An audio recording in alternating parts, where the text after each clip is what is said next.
Selamat pagi, hai anak-anak. Kita bertemu lagi dalam video pembelajaran di YouTube channel ini. Akan belajar apa kita kali ini? Nah, kita akan belajar tentang kalimat efektif. Apa sih kalimat efektif itu?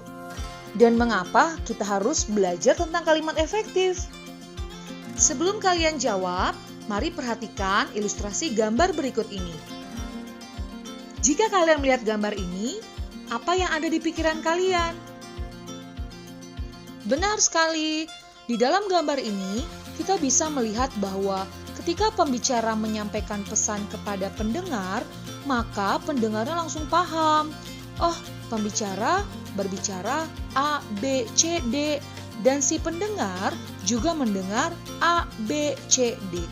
Itu tandanya pesannya tersampaikan dan pembicara menggunakan kalimat efektif. Nah, sekarang kalian bandingkan dengan gambar ini. Apa yang ada di pikiran kalian? Lihatlah wajahnya, lihat ekspresinya. Dalam gambar ini, kita dapat melihat bahwa pembicara menyampaikan pesan kepada pendengar, tetapi si pendengar tidak memahami apa yang disampaikan si pembicara. Itu tandanya pesannya tidak tersampaikan dan pembicara tidak menggunakan kalimat efektif, sehingga komunikasinya juga tidak efektif.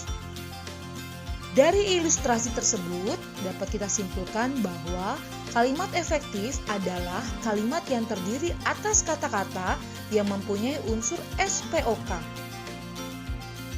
Sekarang, apa sih ciri-ciri kalimat efektif itu? Yang pertama, menggunakan struktur bahasa yang tepat. Contoh, kemarin Kendrick ke mall.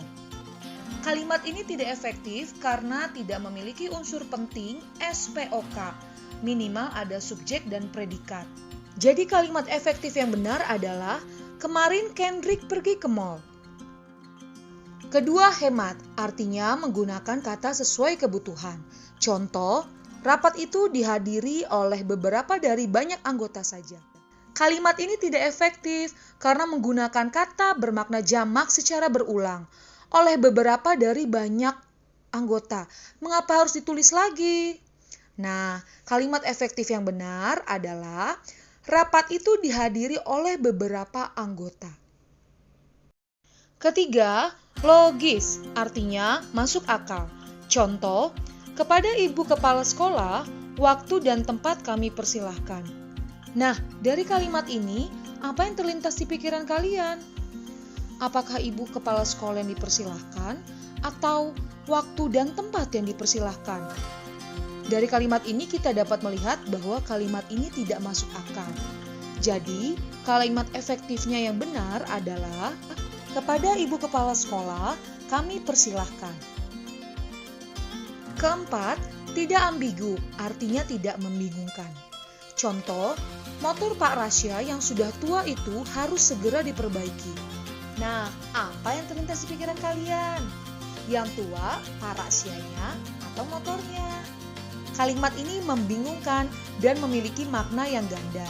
Jadi, kalimat efektif yang benar adalah motor tua Pak Rasya harus segera diperbaiki.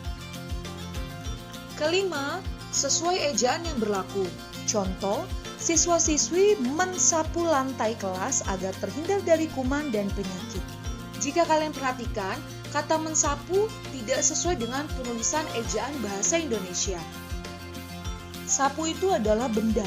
Ketika diberikan imbuhan me, maka berubah fungsi kata, yaitu menjadi kata kerja. Jadi kalimat efektifnya, siswa-siswi menyapu lantai kelas agar terhindar dari kuman dan penyakit.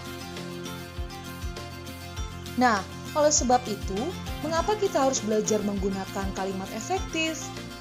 Tentu saja, kita harus belajar menggunakan kalimat efektif agar komunikasi kita juga terjalin dengan efektif. Karena kalau kita tidak menggunakan kalimat efektif, bisa saja terjadi multitafsir. Ketika kita berbicara, orang lain tidak mengerti sehingga terjadi kesalahpahaman. Bahayanya, hanya karena salah paham kalimat, terjadi konflik. Jadi, sehari-hari kita juga harus berusaha menggunakan kalimat efektif. Sekarang, silakan kalian coba untuk memperbaiki kalimat-kalimat berikut ini menjadi kalimat efektif. Demikian pembelajaran hari ini. Semoga bermanfaat untuk kalian semua. Terima kasih. Sampai jumpa di video selanjutnya.